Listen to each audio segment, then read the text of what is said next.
Hi, I'm Jane Sherry, and I'm the Behaviour Change Project Manager in the Highways team at Waltham Forest Council. I've been working on the Mini Holland, now Enjoy Waltham Forest programme since 2014, when we were awarded £30 million from TfL and the GLA to introduce cycling improvements in the borough. The programme has come on a long way since then, from the cycling-focused aim of Mini Holland to the much more holistic approach of the Enjoy Waltham Forest programme. The primary aims of the programme were to introduce a network of direct joined-up cycle routes, create safer streets for walking and cycling, encourage more people to travel by foot or by bike, and to achieve a better balance between movement and place.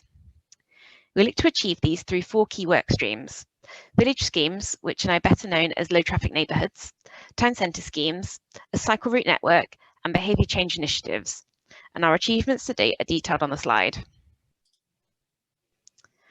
This is our flagship cycle route, Leibridge Road, which was completed in October 2019 and has seen a £15 million transformation from a very car-dominated environment with very little space allocated for walking and essentially none for cycling, to the introduction of 8 kilometres of continuous segregated cycle tracks and 2 new bridges to increase capacity for people travelling actively. The scheme has acted as a catalyst for regeneration, with new housing, businesses, and the doubling in frequency of trains from Leibridge Station. Our village and low traffic neighbourhood schemes have also transformed residential areas. This particular location is within our Coppermill Liverpool neighbourhood area, a project which became an extension of our Enjoy programme in 2017. Whilst this road hasn't been a through route for many years, it has become essentially a car park that attracted antisocial behaviour. After introducing these rain gardens back in 2018, which were planted by the residents themselves, we've seen an amazing change in the use of this area, with the local community using it to form a gardening club and a kids' scooting area, and people no longer feeling afraid to walk or cycle through it.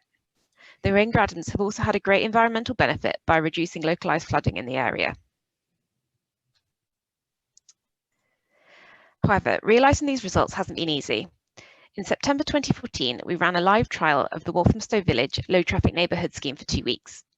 Low-cost interventions such as planters, benches and astroturf were introduced as makeshift modal filters and parklets, and residents had the opportunity to trial living with the changes prior to responding to a consultation. Council officers were on site daily to direct vehicles, answer questions on the trial and take feedback from residents, businesses and visitors. The measures were supported overall, and we introduced them permanently in September 2015. However, at the launch of the scheme, we had inadvertently created a great space for protest by closing the road to most vehicles. After the scheme had been in place for a year, we carried out a survey with residents and businesses to find out their thoughts, and the results showed that only 1.7% of residents wanted to scrap it and revert back to its former road layout. Of course, we still can't please everyone though, and there's always more community engagement to do. The Walthamstow Village trial enabled us to redefine our approach and design a multi-stage engagement process. This process involves concurrent project stages, which see schemes designed for movement and placemaking, with community involvement interconnected at the heart of these.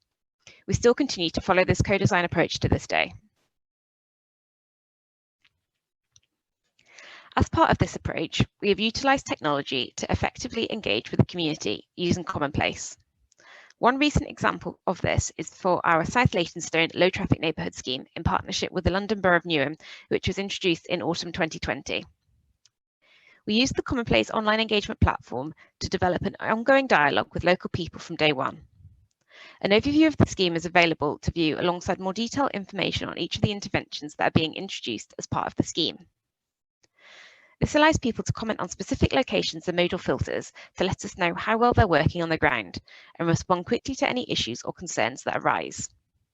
News updates are posted on the Commonplace site regularly and are sent out to people who have signed up, enabling us to address any concerns throughout the scheme and show local people we are listening and responding accordingly. At key milestones in the project, approximately 3 months and 6 months after the modal filters have been installed, we will invite local people to complete a survey, which will sit within the same Commonplace online platform. This survey will ask questions about the overall scheme and the overall impact it has had on areas such as transport, safety, noise and air pollution, and health and wellbeing. By conducting the same survey at months 3 and 6, we aim to capture any changes in travel behaviour and opinions towards the scheme. All data and feedback will be used to design a permanent scheme for the area and understand if more localised engagement is required. We found that effectively using and presenting data has really helped residents to understand what we have done and why when engaging with them. Prior to the Lee Bridge Road scheme being introduced, we undertook a perception survey with businesses and their customers. As you can see, businesses thought that 63% of their customers travel to them by car, and they therefore wanted better car parking to further encourage business. In reality, however, only 20% of customers travelled by car, with over 60% walking, and their customers therefore wanted better crossings, less traffic and protected cycle lanes. Presenting the data in this infographic format made it easy for the community to see the differences in responses and reinforced our reasoning for introducing the scheme. Working with community organisations and neighbourhood groups has enabled community ownership of schemes and initiatives. In February 2019, we launched our Community Walking and Cycling Fund, and since then we have supported 21 projects run by local organisations that have delivered active travel-based projects in their local communities. These included a BMX club for children, the Stowe Steppers Walking Challenge, which was led by our local MP Stella Creasy, a Biking with Babies project, and Walk and Talk for Your Life, which was a research project that looked at the impacts of group walking and interactive health discussion sessions on older adults' feeling of loneliness. The programme, which began as an infrastructure project using design to change behaviour, has evolved into the biggest air quality project in the borough's history. The benefits of the programme, coupled with external research, are indicating positive results so far. Data from King's College London indicates that on popular cycling routes, exposure of NO2 is predicted to reduce by up to 25%, and for PM2.5 by up to 13%. Children born are now living 6 weeks longer, and the number of households exposed to toxic fumes above the EU legal threshold has reduced from 58,000 to less than 6,500.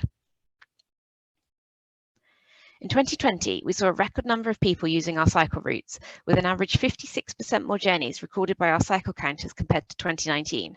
And in December, we saw the highest increase, with 95% more journeys cycled then compared to December 2019. Our next steps are to build upon the temporary schemes that were introduced last year as part of our COVID response works, and continue to introduce schemes in residential areas to reduce through traffic, improve air quality, and help to create places for communities to be proud of.